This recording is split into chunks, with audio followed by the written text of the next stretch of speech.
mari kita langsung aja ya menuju ke sesi selanjutnya dengan keynote speaker kita, yakni Dr. Mary. Dr. Mary sudah hadir ya, saya lihat. Oh iya, Dr. Mary sudah hadir. Selamat siang, dokter. Selamat pagi, dokter. Masih pagi nih ternyata. Oke, jadi Dr. Mary ini adalah keynote speaker kita ya. Jadi Dr. Mary adalah seorang spesialis penyakit dalam, konsultan kardiovaskuler ya, FINASIM, yakni Fellow of Indonesian Society of Internal Medicine. Beliau akan menyampaikan dua topik ini kebetulan ya di sesi kedua dan sesi ketiga. Jadi yang pertama itu beliau akan menyampaikan mengenai hubungan anemia dan gangguan jantung, dan yang sesi ketiga beliau akan menyampaikan terkait tata laksana anemia defisiensi besi pada pasien dengan gangguan jantung. Sebelumnya izinkan saya untuk membacakan CV beliau terlebih dahulu. Jadi Dokter Mary di sini menyelesaikan pendidikan profesi dokternya itu pada tahun 2001 di Universitas Trisakti dan menyelesaikan pendidikan dokter spesialis penyakit dalamnya di 2012 di Palembang. Universitas Sriwijaya dok ya, dan pendidikan konsultan kardiovaskularnya di tahun 2019 di Universitas Sriwijaya juga di Palembang. Dan sekarang Dokter Mary berpraktek di Siloam Sriwijaya, Palembang. Gitu. Selamat pagi, Dokter Mary. Kami persilahkan ya dok. Waktu kita berikan sampai jam 11.15 ya dok. Langsung untuk dua sesi tidak masalah. Izin nanti 5 menit terakhir saya reminder kembali ya Dokter Mary. Waktu Oke. dan tempat saya Eh, persilahkan dokter. ya, terima kasih Hajan. Selamat pagi semua dan teman-teman sejawat sekalian. Mungkin di sini mungkin kita sharing ya istilahnya ya. Kalau ini kita hanya berbagi pengalaman gimana ke depannya sebenarnya tuh gimana next kalian akan menghadapi pasien-pasien andai kata menemukan pasien dengan anemia ya. Oke, next kita lihat slide saya. Ini kita lihat bahwa di mana disebutkan di sini akan bicara tentang hubungan anemia dan gangguan jantung. Sebenarnya ini sangat kompleks ya. Topik ini sangat-sangat kompleks ya kalau kita bicarakan. Di mana kita tahu bahwa uh, next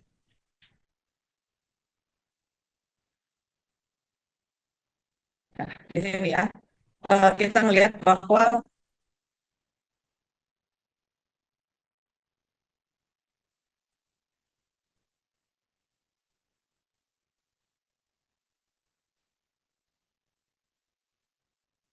prevalensi jantung itu sendiri ya, anemia akibat gagal jantung itu merupakan di mana kita lihat prevalensi daripada pasien gagal jantung rentan 9 sampai 69,6% dengan peningkatan admisi rawat inap dan mortalitas hingga 46,8% dibandingkan dengan pasien yang tidak memiliki anemia 29% di sini. Bahwa kita harus tahu bahwa dengan kondisi kita gagal jantung ya, kenapa angka ini akan jauh meningkat. Di sini kita melihat bahwa kerja jantung akan jauh lebih berat dibandingkan pasien-pasien yang tidak memiliki anemia. Ya. Pada pasien anemia sendiri, eh, bila mengalami yang namanya pasien dengan gagal jantung, dia akan terjadi anemi, kerja jantung, kontraktilitas, apa semua itu akan meningkat dan akan membuat semakin buruk daripada kondisi jantung itu sendiri. Meskipun demikian, penyebab pasti anemia pada pasien gagal jantung masih belum pasti dan merupakan multifaktorial ya. Eh, dengan teori inflamasi karena memang seperti kita lihat bahwa banyak sekali penyebab daripada anemia ini ya. Salah satunya adalah teori inflamasi dan defisiensi besi sebagai teori yang memiliki eh, strong evidence based data ya. Next. kita lihat bahwa ini adalah epidemiologi daripada eh,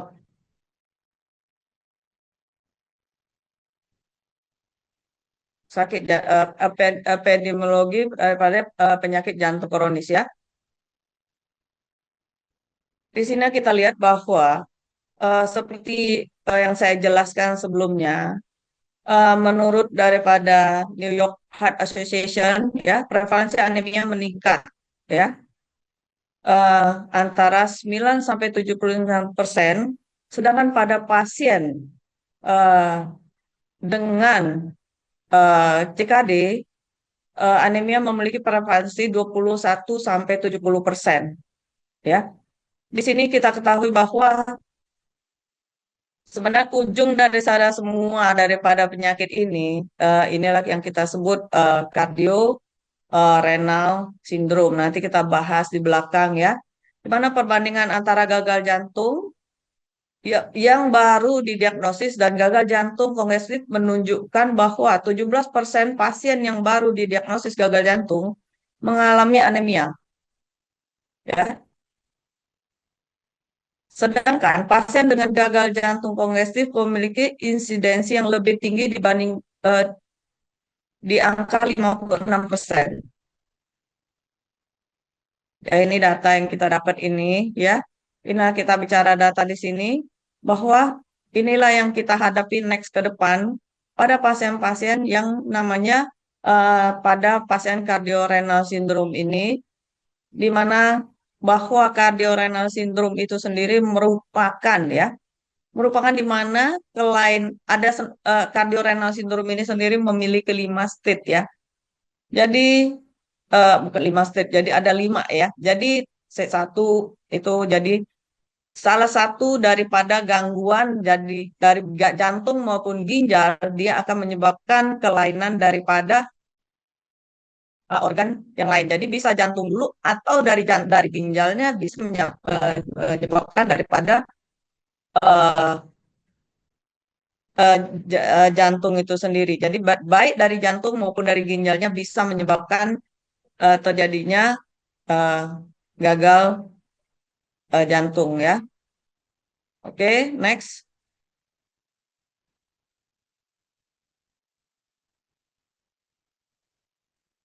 Nah, di sini kita lihat bahwa ini yang disebut anemia kardiorenal syndrome. Ini yang kita lihat bagian di depan saya ini adalah suatu kondisi di mana ini merupakan suatu kondisi sudah eh, bilang dibuat suatu kesimpulan ya, sudah jadi dibikin lebih simple untuk kita tahu bahwa penyebab daripada jantung bisa menyebabkan juga kerusakan jantung, bisa menyebabkan juga kerusakan daripada ginjal dan sebaliknya ya. Dan juga yang terakhir stage 5 itu adalah sepsis, itu juga bisa menyebabkan yang namanya cardiorenal syndrome ya, yang stage 5 ya. Dan kita lihat bahwa kelainan daripada heart failure, ya, iskemik, kardiomiopati, kelainan dari valvulopati dari katup, ya, aritmia, semuanya itu akan menyebabkan daripada heart failure. Sedangkan pada ginjal sendiri itu banyak juga faktor yang menyebabkan gimana caranya nanti akan terjadi yang namanya suatu kerusakan. Jadi sebelum kita ini bicara masalah kardiorenal syndrome ini jadi makanya sebelum ini terjadi sebaiknya kita menata laksana dengan baik gimana caranya jangan sampai pasien kita jatuh ke dalam posisi yang namanya gagal jantung maupun gagal ginjal. Nah, mungkin adik-adik yang sebagai GP, mungkin inilah lini terdepan ya. Lini terdepan di mana kalian harus tahu bahwa kapan dan gimana, seperti apa kalian menata laksana pasien biar jangan sampai terjadi posisi di mana yang namanya akan terjadi gagal jantung maupun gagal ginjal. Atau pasien jangan sampai sepsis, karena juga bisa menyebabkan yang namanya cardiorenal syndrome.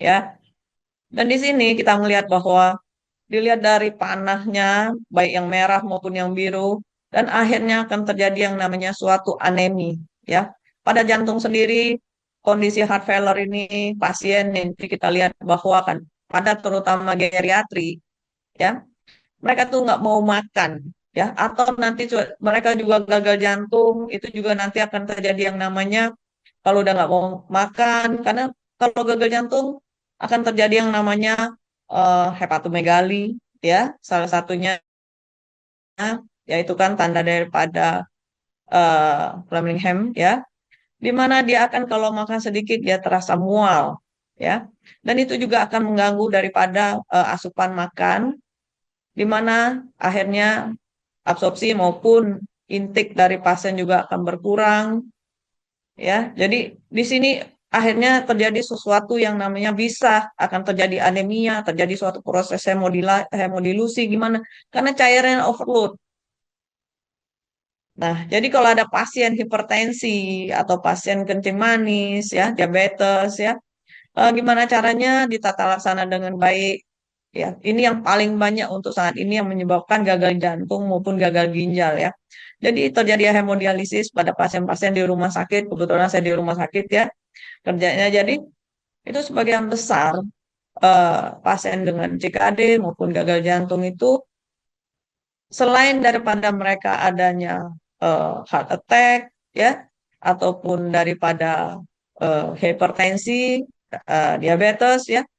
Nah, itulah yang tiga besar ini yang nanti suatu saat eh, bisa menyebabkan daripada gagal jantung dan gagal ginjal sendiri sebagian besar karena hipertensi maupun diabetes.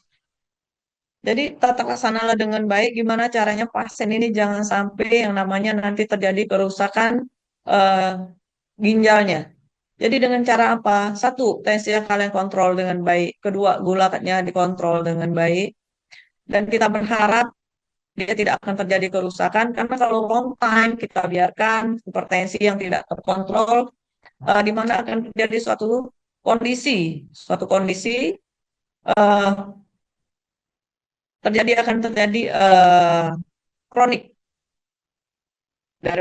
kronik renal, ya.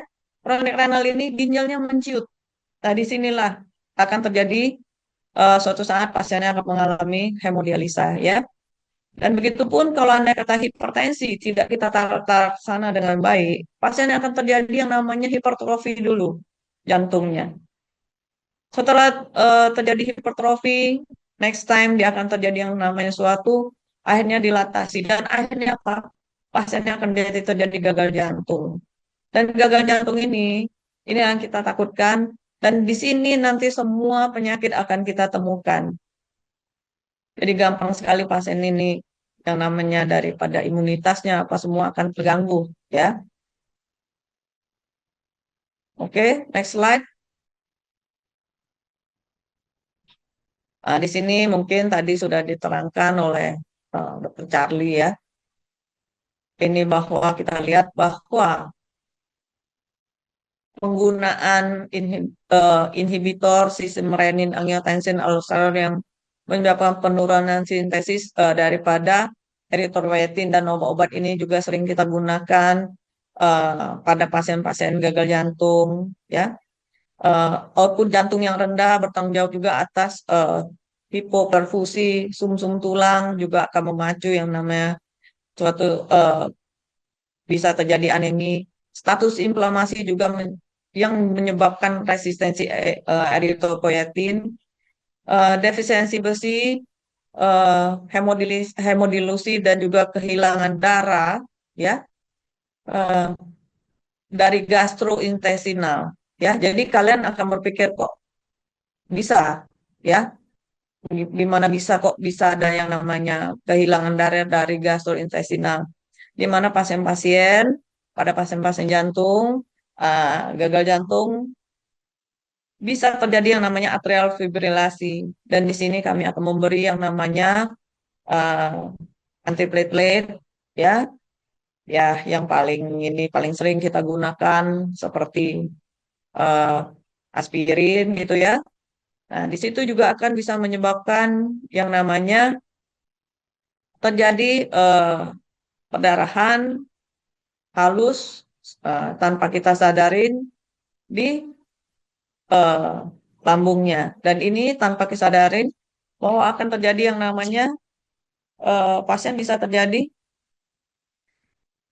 eh, tanpa kita sadari dia melena walaupun kecil jumlahnya dan itu bisa menyebabkan terjadinya loss daripada zat besi ya. Nah, inilah kenapa kita harus hati-hati sekali pada pasien-pasien yang kita beri eh, antiplatelet dan kita harus juga sadar bahwa melihat bahwa pasiennya dengan keluhan ada nggak dia heart rate-nya meningkat. Biasa pada pasien-pasien dengan eh, kalau sudah terjadi yang namanya dia anemia, kita harus curiga kalau periksa, loh kok detak jantungnya kok cepat banget ya. Nah, jadi kita jangan langsung berpikir, oh saya harus ngasih obat nih, beta blocker, nggak gitu juga ya. Jadi kita harus cari tahu. Karena ini kan kompleks sekali ya, pada pasien-pasien eh, anemia, ya. Ditambah lagi kalau andai kata dia pasien ini gagal jantung dan bisa terjadi yang namanya atrial fibrilasi, dan pada pasien-pasien atrial fibrilasi ini juga bisa terjadinya AF rapid ya. AF rapid ini juga kita harus tata laksana dengan baik, maka memang bisa kita memberikan untuk terapi gagal jantungnya kita bisa masukkan golongan beta blocker dan golongan beta blocker sendiri juga kita harus hati-hati pemberiannya, Dek ya. Kita harus tanya juga pasiennya ada asma apa enggak. Jangan kita berharap jangan sampai dia memang bisa terapi untuk gagal jantung, tapi bila mana pasiennya eh, ada asma, itu juga asmanya bisa kumat ya. Jadi intinya dalam pemberian obat kita harus hati-hati dan kalian harus lebih memahami kondisi pasien itu kira-kira ada penyakit yang lain atau tidak. Next slide. Yang di sini kita lihat juga bahwa chronic heart failure ya. Chronic heart failure di sini kita lihat bahwa akan terjadi suatu di mana kondisi daripada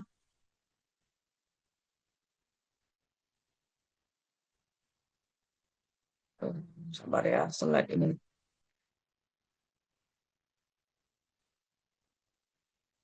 Jadi pada pasien chronic heart failure ya kita melihat bahwa di sini aliran darah ke ginjal akan menurun ya.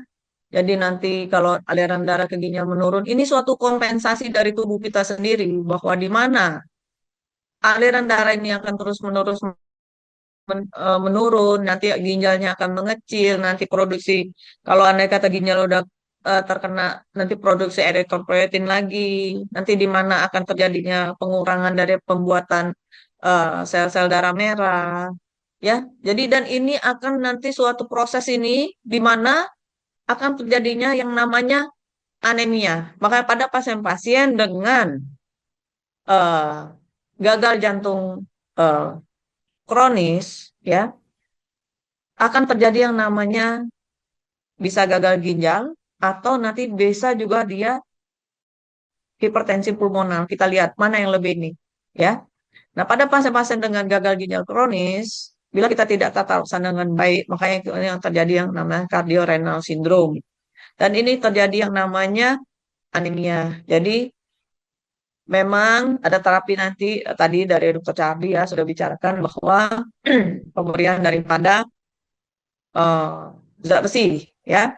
Tapi zat besi itu sendiri kita harus tahu juga bahwa andai kata zat besi sudah terpenuhi, HB-nya masih juga nggak naik, dan pasien sudah jatuh dalam cardiorenal syndrome, dan kita harus berpikir untuk memberi yang namanya erythropoietin, dan ini untuk merangsang pembentukan daripada sel darah merah. Next slide.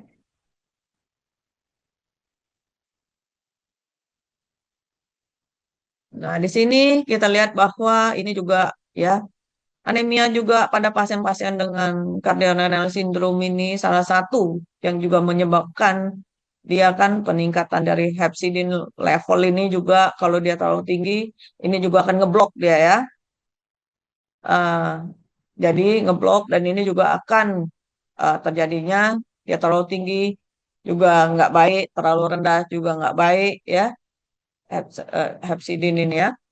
Dan intinya pada pasien-pasien dengan gagal ginjal juga, cardiorenal syndrome ini, di mana akan terjadi yang namanya uremik itu sendiri, atau sistem dan suatu terjadi proses inflamasi ini sendiri, itu bisa juga menyebabkan daripada kerusakan daripada sel darah merah itu sendiri, dan juga dilihat juga eritropoietin juga berkurang.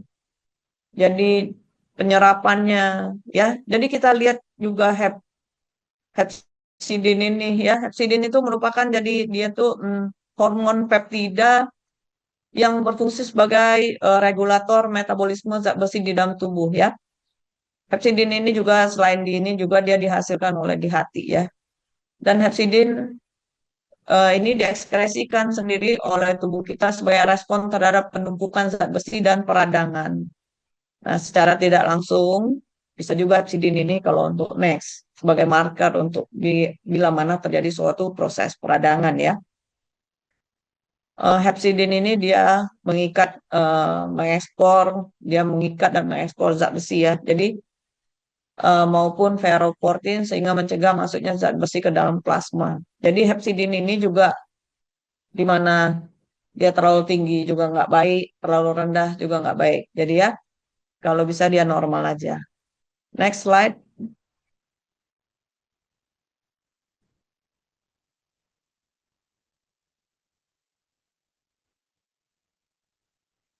Jadi kita lihat di sini,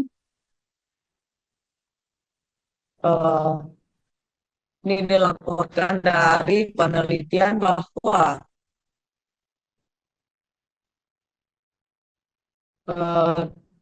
Pet All ini melaporkan perubahan miokardium infrastruktural yang penting pada kelompok tikus jantan yang diberikan diet defisiensi besi, ya. Terus pada pemeriksaan struktur menggunakan pemeriksaan struktural, kita lihat bahwa di sini menggunakan pembengkakan mitokondrial dan struktur sarkomer yang abnormal pada jaringan ventrikel yang kekurangan zat besi. Di sini pelepasan sitorkomse meningkat secara signifikan pada hewan-hewan ini. Selain itu, ekspresi protein dari sintesa oksidasi nitrat endotel dan sintesa dari oksida nitrit ini sebab pembentukan nitric oxide.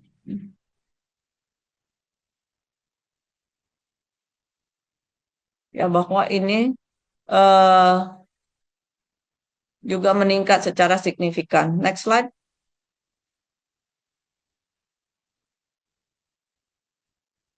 Nah, di sini juga kita lihat bahwa anemia pada pasien-pasien dengan gagal jantung, ya. Jadi ya, ya namanya gagal jantung itu ya suatu proses di mana akan terjadi juga peningkatan daripada faktor proinflamasi, ya, seperti interleukin 6, TNF faktor, ya, di mana ini akan mengurangi daripada produksi dari pada eritropoietin seperti yang bagan sebelumnya, ya, dan juga mengurangi pelepasan daripada eh, eh, pelepasan besi dari sistem endokardal dan mengurangi penyerapan besi dari usus bersama dengan efek inhibitor ACE pada sistem hemopoietik dan sehingga menyebabkan di sini terjadinya yang namanya anemia, ya. Jadi pada prinsipnya bahwa kita harus tahu, ya, juga pada pasien-pasien dengan gagal jantung, kita harus lebih hati-hati, ya, dalam eh, penanganan di mana pemberian obat juga kita lihat side effect-nya dan sering kita memeriksa apakah sudah terjadi yang namanya eh, tanda-tanda anemi, ya. Kadang-kadang pasien ini eh, gagal jantung. Nanti kita juga harus lihat bahwa kita perhatikan nutrisinya cukup apa enggak. Jadi masa ototnya kita perhatikan, ya. Jadi kadang-kadang kita memperhatikan zat besinya tapi kita tidak memperhatikan proteinnya, ya. Jadi kita harus tahu bahwa Selain itu juga kita harus, karena protein itu juga sebagai di mana dia akan berikatan dengan globin ya, hem dengan globin ya. Nah, kita juga butuh protein ya. Protein ini juga untuk meningkatkan sistem imun daripada pasien ya. Nah, jadi selain memberikan zat besi juga kita harus perhatikan protein pasiennya cukup atau enggak ya. Dan juga kalau bisa kita mencegah yang namanya pada pasien-pasien gagal jantung itu sistem imun mereka juga tidak terlalu baik. Jadi alangkah baiknya kalau kita melakukan yang namanya eh, perhatikan, kita tanyakan asupan makan daripada pasiennya, kondisi fisiknya. Jadi seringkali kita tidak memperhatikan dan kita tahu, oh ini pasien rutin, oh saya tinggal kasih ini. Ya, tolong diperhatikan itu, jadi jangan sampai terjadi yang namanya proses inflamasi, karena kita lihat bahwa ternyata peningkatan daripada faktor proinflamasi ini sangat berpengaruh besar untuk menyebabkan juga salah satu anemi. Next.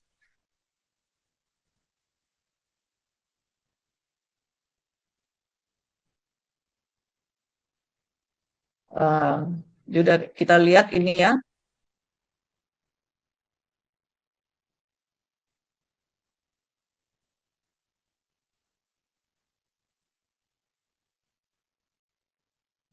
anemia pada pasien CKD ya.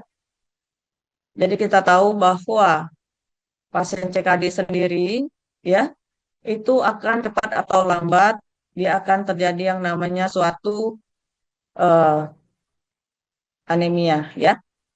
Eh, di mana kita harus tahu bahwa pada pasien-pasien yang namanya CKD, kenapa bisa terjadi anemi? Sudah saya sebutkan tadi bahwa pada pasien CKD ini di mana terjadi suatu kondisi produksi daripada EPO-nya ya. Jadi pada pasien anemis CKD pada datang ke kita ya, terutama kalau saya selama ini praktek ya, datang dengan keluhan mual. Jadi kalian kalau ada pasien datang dengan keluhan mual dan basicnya adalah dia adalah pasien-pasien dengan hipertensi, diabetes, ya. Dan kita lihat nanti khas kalau kalian pernah lihat pasien gagal ginjal itu kalian nggak akan pernah lupa. Kenapa saya bilang nggak akan pernah lupa? Karena penampakan pasien-pasien dengan CKD itu khas ya. Jadi kalau andai kata dia sudah terjadi yang namanya fungsi ginjalnya sudah menurun, ya, dengan dianggap terkait dengan komorbid dan lain seperti diabetes, di mana ini kan ya terjadi akan penurunan daripada EPO adalah akibat dari fibrosis. Jadi akan terjadi kerusakan di dalam interstisial maupun terjadi nefropati diabetik itu yang sudah saya sebutkan dari tadi ya, bahwa inilah yang kita takutkan pada pasien-pasien CKD ya. Dan ini ukuran ginjalnya nanti kalau anda kata kita USG itu dia ukuran ginjalnya akan mengecil ya. Nah, disitulah pasien-pasien akan mengalami yang namanya kita rujuk untuk terjadi hemodialisa ya. Dan pasien-pasien hemodialisa ini selain sebelum pemberian daripada eh, EPO eritropoietin yang kita injeksi biasanya tergantung seminggu 2 kali atau seminggu sekali ya. Ini juga harus kita lihat zat besinya. Andai kata zat besinya nggak baik, juga itu akan juga uh, produksi juga nggak kerja daripada EPO itu sendiri juga nggak baik. Ya. Sementara itu juga kita lihat hepsidin rendah dan anemia menunjukkan adanya defisiensi zat besi. Ya, jadi zat besinya diperbaiki dulu sebelum kita memberikan terapi EPO. Ya. Anemia dengan kadar hepsidin tinggi mencemari salah satu dari situasi berikut. Ekspresi hepsidin tidak dapat dihambat akibat peradangan atau adanya cadangan besi yang cukup. Ini udah saya inikan tadi ya di depan. Oleh karena itu, hepsidin merupakan alat penting untuk pengelolaan pada pasien CKD. Ya, inilah yang saya bilang hepsidin ini tidak boleh terlalu tinggi maupun tidak boleh terlalu rendah. Ya, next slide.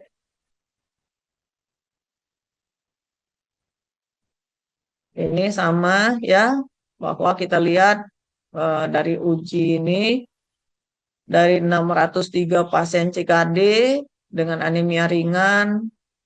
Nah, pada pasien-pasien ini juga tidak boleh HB-nya lebih dari 13 ya, karena itu akan memperberat kerja dari yang semuanya ini maupun jantungnya ya.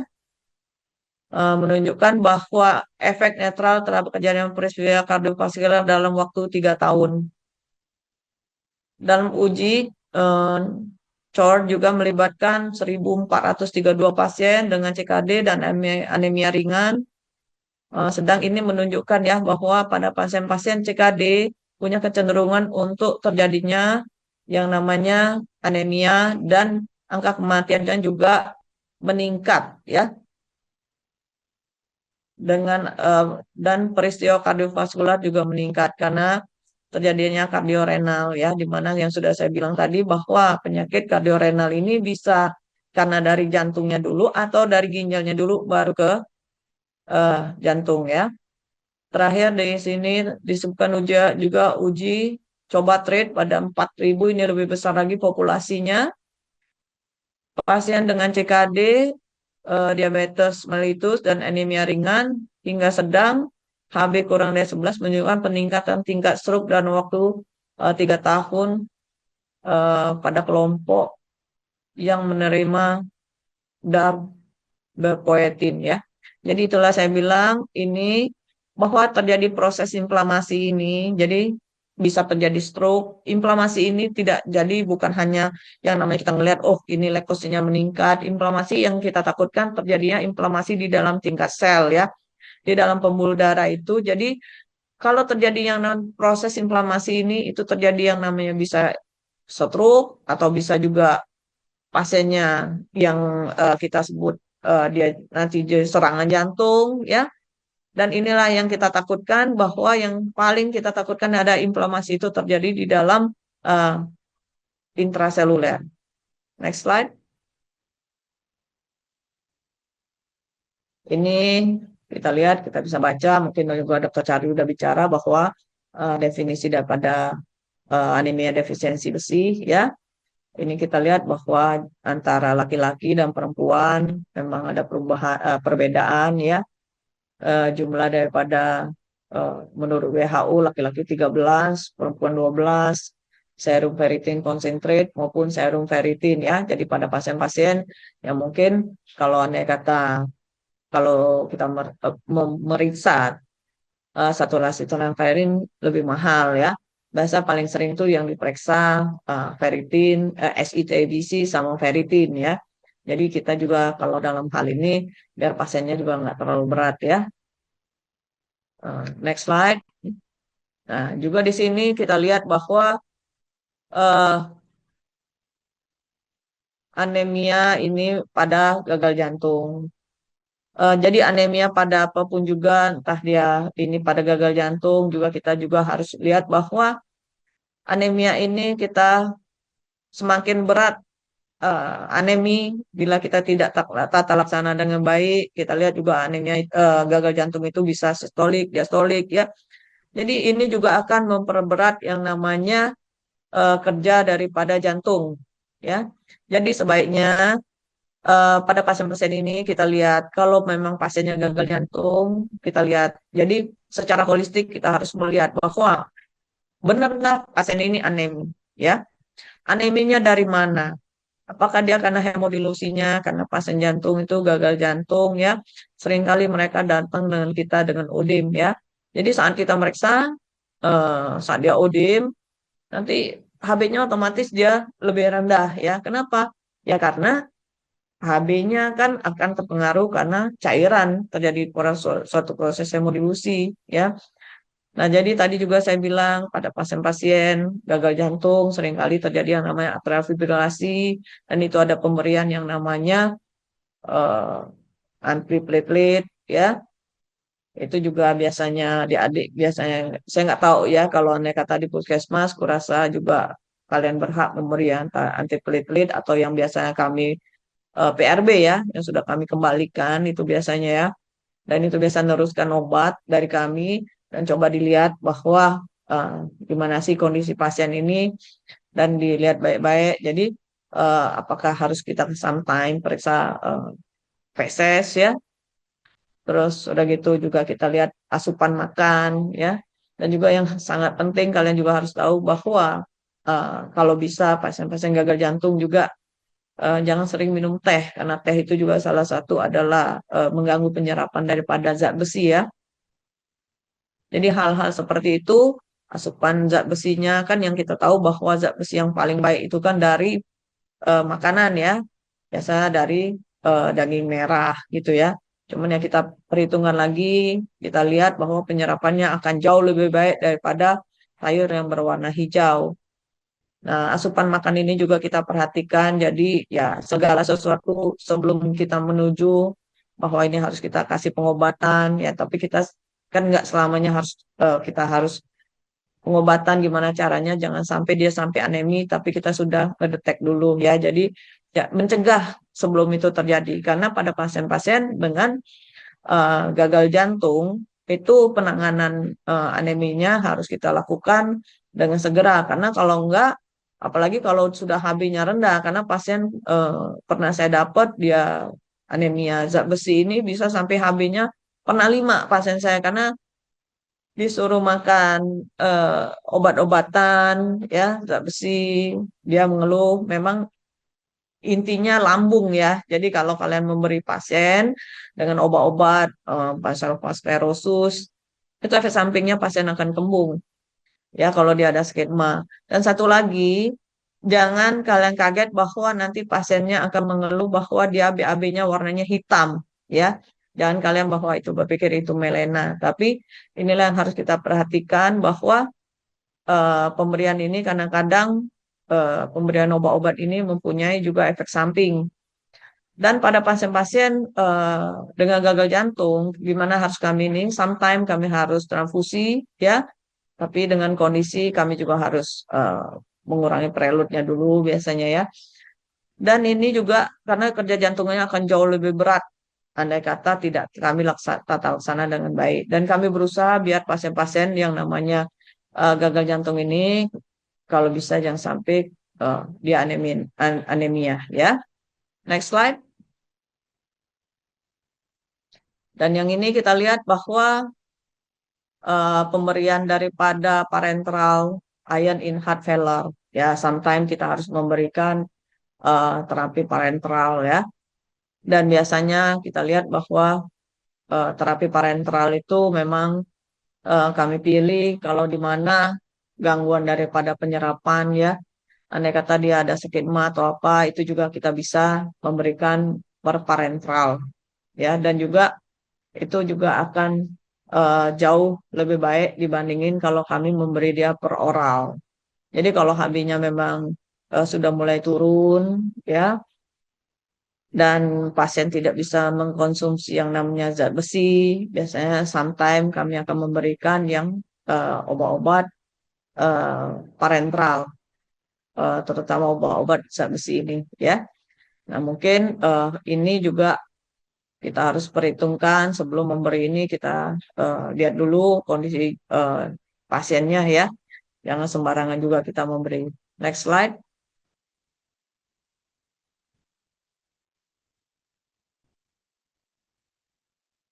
Jadi berdasarkan studi terbaru tentang penggunaan terapi besi pada pasien gagal jantung dengan defisiensi besi menunjukkan hasil yang berpengaruh baik terhadap gejala stasi fungsional dan kualitas hidup pasien yang tampaknya terjadi karena adanya anemia. Ya, ini kan jelas ya bahwa pada pasien-pasien yang kita lihat bahwa kalau kita bisa melaksanakan uh, anemianya dengan baik, ya gagal jantungnya maupun uh, fungsi jantungnya akan jauh bisa kita lebih perhatikan apalagi dengan kondisi sekarang obat-obat untuk gagal jantung sudah jauh lebih baik ya. Jadi andai kata kita bisa menata laksana dengan baik pada pasien-pasien dengan anemia zat besi ini bisa kita ketahui lebih dini dan itu juga akan jauh untuk prognosis ke depannya pada pasien-pasien dengan gagal jantung ini. Next slide.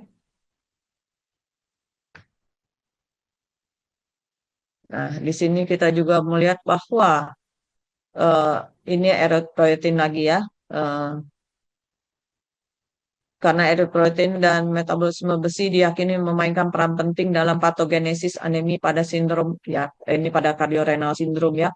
Jadi andai kata tapi eh, bila kita cuma memberikan erythropoietin, bila zat besinya tidak baik ya, maka saya bilang terapi dulu kekurangan zat besinya, baru nanti pada pasien-pasien CKD itu kita perbaiki dengan pemberian erythropoietin dia sebagai agen stimulasi ya, sehingga akan terjadinya pembentukan dari pada sel darah merah, di mana kita juga melihat bahwa pada pasien-pasien dengan gagal ginjal kronik atau CKD ini, itu juga akan terjadi penurunan daripada produksi daripada erythropoietin. Next slide.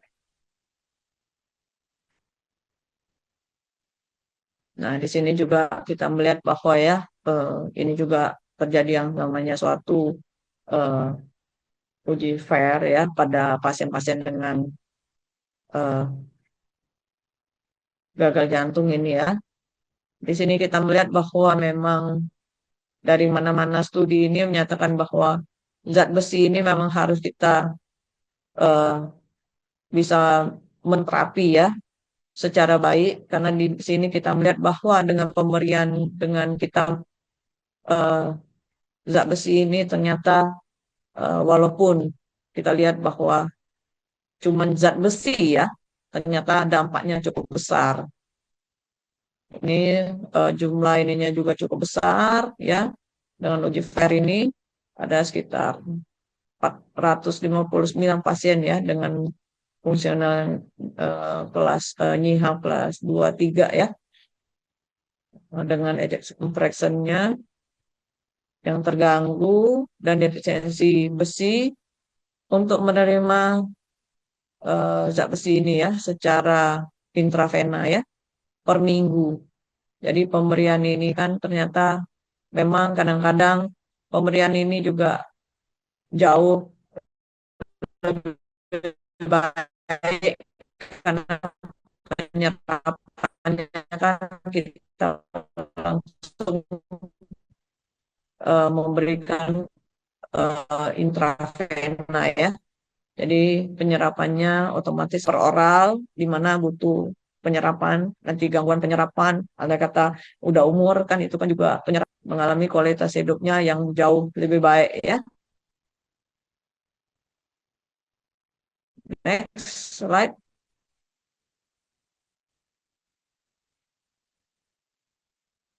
Dan ini uji klinis ya, dan kalian juga bisa baca bahwa ini memang jauh lebih baik.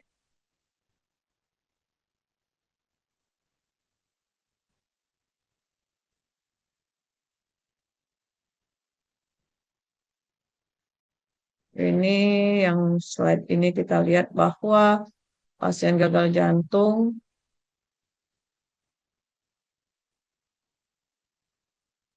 jadi memang kita lihat bahwa penggunaan daripada ini semuanya hampir sama ya.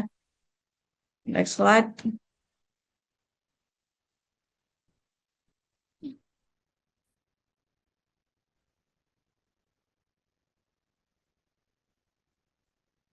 Ini perbaikan kualitas hidup pasien dengan heart failure, dengan manajemen zat besi ya. Kalau bisa kita lihat di sini ya, juga akan mengalami beberapa uji coba klinis ya kita lihat, dan ini juga ya mengalami penggunaan regimen daripada uh,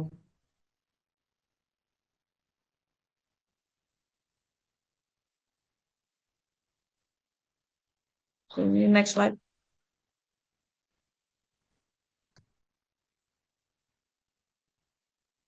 Oke, ini saya rasa ya semuanya ini menunjukkan bahwa penggunaan daripada eh, zat besi ini memang sangat membantu. Pada prinsipnya mungkin yang take home message kalian perhatikan dalam hal ini adalah ini pemberian, sometimes kita harus memberi yang namanya terapi intravena ya pada pasien-pasien yang namanya anemia defisiensi zat besi, di mana tidak semua pasien-pasien bisa minum yang namanya zat besi ya.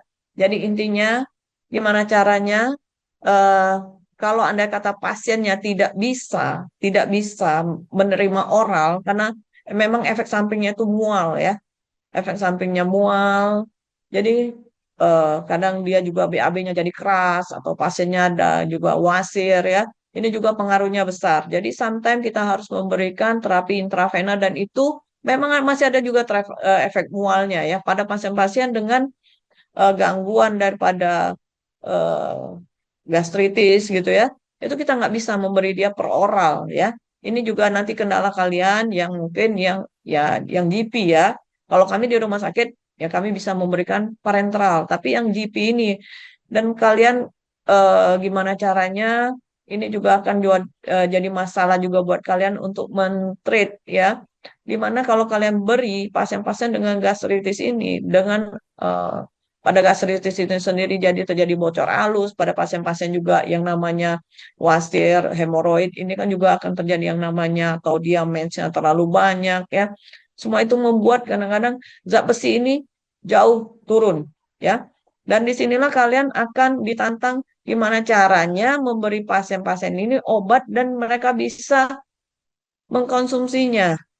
Nah, tapi andai kata itu sudah kalian coba dan nggak berhasil dan memang itu sangat-sangat repot ya.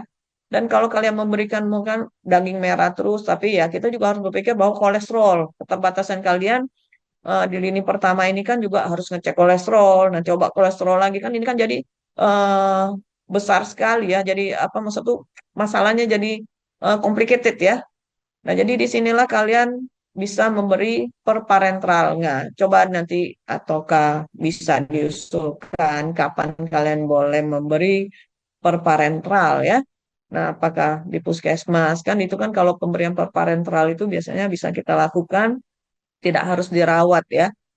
Nah, cuman kita beri perparenteral habis itu pasiennya boleh pulang. Nah, maksud saya ini apakah bisa dilakukan ya di tingkat puskesmas ya jujur saya nggak pernah dinas di puskesmas jadi nah coba diinikan ya saya nggak tahu ini ya gimana caranya. Nah cuman kalau andai kata kalian harus berpikir bahwa gimana cara memberi pada pasien-pasien yang punya kendala di lambung karena ini karena saya sendiri pernah makan obat ini HB saya sendiri pernah 8,4 ya walaupun saya nggak gagal jantung dengan HB 8,4 itu bikin berdebar bikin nggak nyaman apalagi kalau pasien gagal jantung ya. Nah, jadi makan obat ini juga pengaruhnya ke lambung tuh luar biasa. Walaupun saya nggak ada sakit mah, tapi sekali makan obat ini perut tuh nggak nyaman. Ya, ini pengalaman pribadi. Jadi yang belum pernah nyoba, ya inilah yang kendala kalian next ya untuk ngadepi pasien. Jadi memang susah sekali. Ya, cuman itu kira-kira yang bisa saya sampaikan. Sebenarnya ini juga bukan suatu proses gimana ya ini ya. Kita sharing aja lah ya.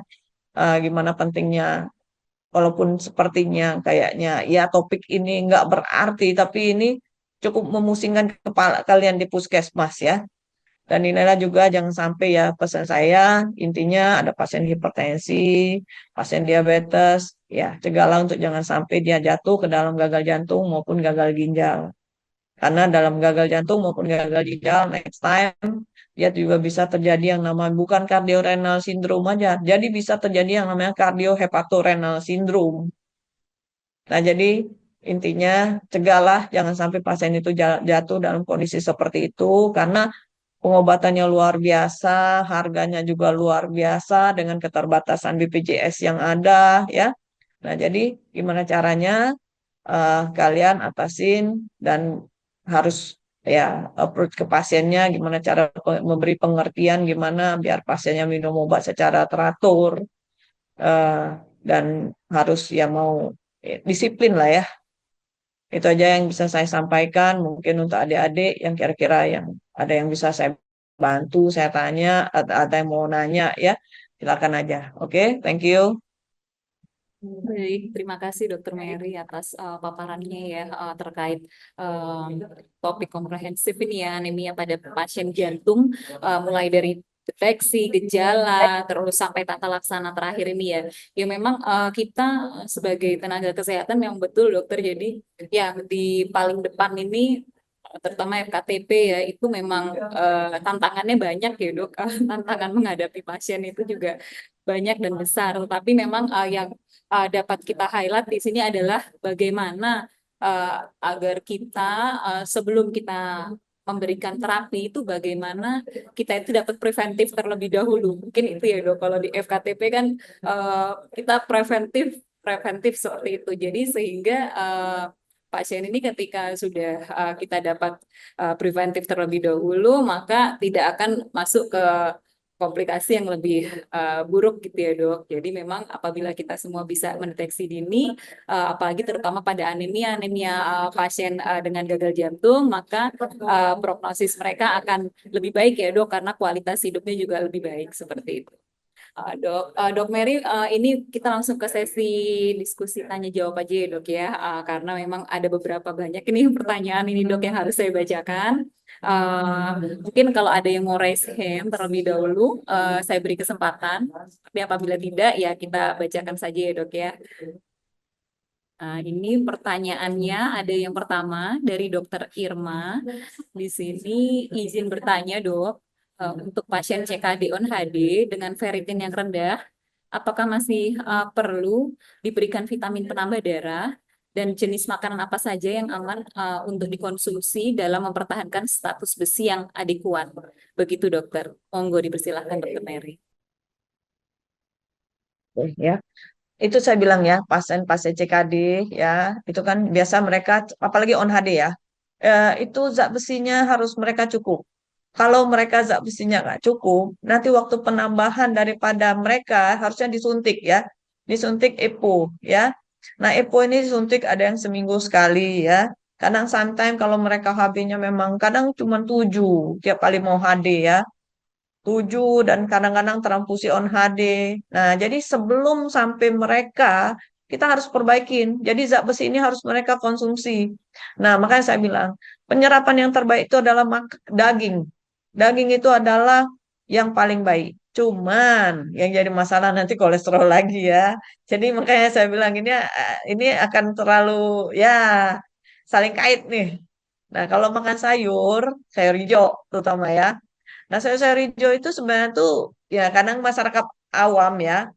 Nanti dibilang naik karena asam urat, nggak ada hubungan ya. Kecuali dia makan ya jeroan, bebek ya, Betul. atau makan seafood ya. Nah, jadi dia selalu harus cukup makan ikan ya. Ikan itu juga untuk proteinnya nih, jangan kita memperhatikan, oh ferritin aja nih yang gue perhatikan nih, ya yang lainnya enggak nih. Ini juga nggak benar. Jadi kita tuh kan bahwa tahu hemoglobin tuh hem sama globin kan, ada zat besinya dan juga ada globinnya. Nah, inilah kadang-kadang pasien-pasien CKD juga terjadi yang namanya dia terjadi albuminnya juga hipoalbumin dan ini juga akan jadi masalah. Jadi kita naikkan ferritin, ya kan? Sementara albuminnya nggak ada. Nah, nanti pasiennya yang adanya apa? Buncit perutnya, kayak orang hamil, udah bengkak dia. Jadi ya intinya apalagi pasien-pasien CKD on HD, ferritin tetap harus diperhatikan, ya. Terus udah gitu mungkin dia harus disuntik IPO juga, tapi perbaiki dulu zat besinya. Ya, perbaiki dulu zat besinya karena itu akan maksimal kerja daripada EPO-nya. Kalau enggak, EPO-nya kerjanya nggak maksimal. Nah, tapi juga perhatikan proteinnya, karena pada pasien-pasien CKD on HD, justru dia akan makan protein itu jauh lebih banyak dibandingin pasien-pasien yang belum HD. Nah, ini harus diperhatikan juga. Jadi, HB-nya nanti kok nggak naik-naik ya? Nah, jadi kita lihat juga albuminnya. Oke, itu kira-kira jawabannya. Ya, baik, Dokter Mary, terima kasih. Semoga Dokter Irma dapat ini ya insight ya terkait jawaban Dokter Mary tersebut. Selanjutnya nih dok, ada juga dok pertanyaan dari dokter Atika. Di sini mohon izin bertanya dokter, bila mana kami menemukan pasien dengan CKD-CHF yang disertai kondisi anemia defisiensi besi, bagaimana terapi nutrisi dan aktivitas fisik yang bisa kami edukasikan untuk support pasien tersebut sehari-hari? Begitu dokter Mary. Terima kasih sebelumnya. Oke. Monggo dok. Nah, begini. Jadi kita lihat ya, HB-nya itu ada berapa, ya. HB-nya berapa, kita lihat juga ya. Jadi aktivitas pasien kita lihat. Jadi andai kata dia HB-nya, jadi CKD. CKD ini juga kita lihat. CKD, dia CKD-nya udah step berapa. Ya kan, kalau andai kata CKD aja, pasien CKD, kalau dia nggak ada komplikasi yang lain-lain kan nggak ada masalah ya. Kalau dia andai kata CKD, nah sudah gitu dia, ini kardiorenal. Dia udah termasuk dalam kardiorenal sindrom. Kalau udah kena ginjal, udah kena jantung. Nah, jadi kalau andai kata HB-nya masih oke sih dia nggak ada masalah, cuma dia tetap boleh aktivitas yang semampu dia, ya semampu dia, dalam arti kata jangan juga pasiennya dibiarkan diam, karena kalau andai kata pasiennya tidak ada aktivitas juga nggak boleh. Kenapa saya bilang nanti terjadi yang namanya atrofi, atrofi daripada otot-ototnya. Makanya saya bilang itu perhatikan juga, dia tetap exercise dan dia juga dalam arti kata jalan dia semampu dia. Jadi mungkin jalan semampu dia dan jangan kita terlalu memaksa ya, tapi harus tetap gerak-gerak badan, senam-senam ringan ya. Kenapa? Karena pada pasien-pasien dan tidak kita latih, justru nanti masa ototnya dia hilang dan itu nanti pasien malah akhirnya nggak bisa jalan. Nah, pada pasien-pasien kardiorenal sindrom ini, kita lihat tidak semua pasien kardiorenal sindrom itu akhirnya tergantung beratnya, tergantung beratnya. Jadi maka tata laksana tetap aja dia harus makan obat secara teratur. Mungkin lihat urinnya ada berapa banyak, itu harus kalian perhatikan. Jadi kita lihat urinnya itu dia minum seberapa banyak, ya. Jadi umpamanya kita batasi minumnya, umpamanya 1 liter per hari per 24 jam ya. Oh, sudah gitu, itu sudah termasuk semuanya, baik dia dari buah, dari kuah, dari minuman, semua 1 liter per 24 jam. Jangan bikin dia sesak. Nah, ini, jadi secara ini kita perhatikan sekali. Jadi asupan air kita batasin, proteinnya kita cukupkan, ya. Eh, Makan banyak kayak zat besinya itu harus kita perhatikan semua. Aktivitas mereka tetap aktivitas. Bila perlu dia senam-senam sendiri atau angkat beban 1 kilo ya. Jadi maksud itu masa ototnya kita harus tetap ada. Jadi kalau anda kata kita tira baringkan, nanti yang adanya satu terjadi atrofi otot. 2 minggu aja sudah terjadi atrofi otot. Kedua, nanti pasien ini juga rentan akan sakit. Sakitnya apa? Yaitu dia daya tahan tubuhnya habis, hilang sama sekali. Dan ini nggak baik, apalagi kalau dia terbaring, nanti akan terjadi yang namanya pneumonia posisional. Nah, itu kira-kira jawabannya. Baik, dokter. Betul, jadinya memang ini harus kita tetap semua ya dok ya, harus dicek dulu AB-nya, terus dicek stage-nya juga, terus memang harus tetap kita perhatikan nutrisinya juga ya dok. Ngecek tuh juga gak hanya HB, tapi urin juga ya dok harus dicek, dan kita tidak hanya Dia memperhatikan, tampung urinnya 24 jam, Jeng ya. oh dua puluh Urin tuh empat dia tampung 24 jam. Oh, iya. Jadi kalau Anda kata urinnya sudah berkurang, jadi kalian lihat, pasien pada kardiorenal sindrom ini kalian lihat, dia akan cenderung kecenderungan untuk HD apa enggak. Jadi andai kata kita takar urinnya 24 jam, seberapa banyak urinnya? Nah, sometimes kalau memang apa, kalian yang titik yang terdepan ini, lini terdepan ini, sometimes mungkin harus lakukan yang namanya ronsen. Itu kan kalau echo nanti kan mungkin akan repot ya. Kalau banyak ronsen atau USG kan kurasa ya rumah sakit apa yang tipe D atau kan sudah bisa ronsen USG ya. Nah, ngelihat ginjalnya tuh seberapa kecil sih, sudah sampai di mana gitu loh. Nah, urinnya inilah patokan yang paling kalian lini utama tuh urin. Urin ini berapa banyak dia. Jadi jangan minum lebih banyak daripada urin dia per 24 jam. Itu kata kunci utamanya, jadi biar dia nggak sesak. Nah, tapi obat-obatan tetap harus kita perhatikan. Oke? Oke, baik dokter. Ini pertanyaan terakhir ya dok. Ini dari dokter Saud Marito. Di sini, selamat pagi, mohon izin bertanya dokter, pasien lansia dengan hipertensi dan DM tipe 2 disertai anemia, mohon izin penanganan anemia, apakah boleh diberikan Aspilat pada pasien tersebut? Terima kasih banyak dok. Monggo dok dipersilakan. Oke, jadi dia hipertensi dengan diabetes ya. Jadi makanya saya bilang tadi, ini nanti kita perhatikan dulu aneminya kenapa.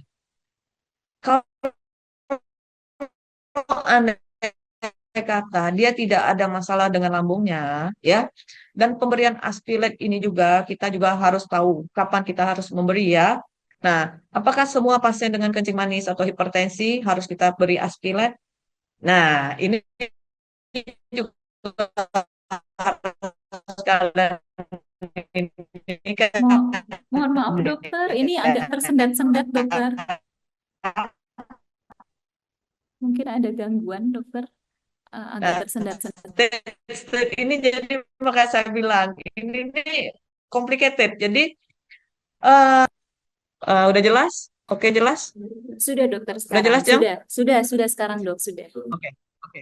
Ah, jadi gini, pada pasien tidak semua pasien kita akan memberi yang namanya aspirat ya, yang namanya eh, kita harus juga melihat bahwa kapan kita memberi. Memang tidak ada salahnya kita memberi pada pasien dengan hipertensi maupun diabetes pemberian daripada aspirat ya. Tapi di sisi lain kita juga melihat bahwa anemi pasien ini kenapa?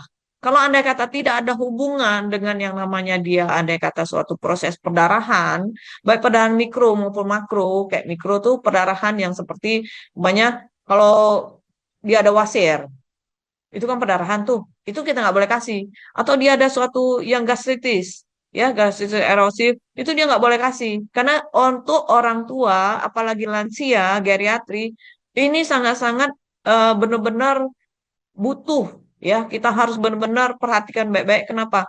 Karena kadang-kadang geriatri ini secara penyerapan di usus mereka juga sudah terganggu. Pertama, kedua, mereka juga dalam arti kata jumlah makan. Jumlah makan mereka itu sudah berkurang.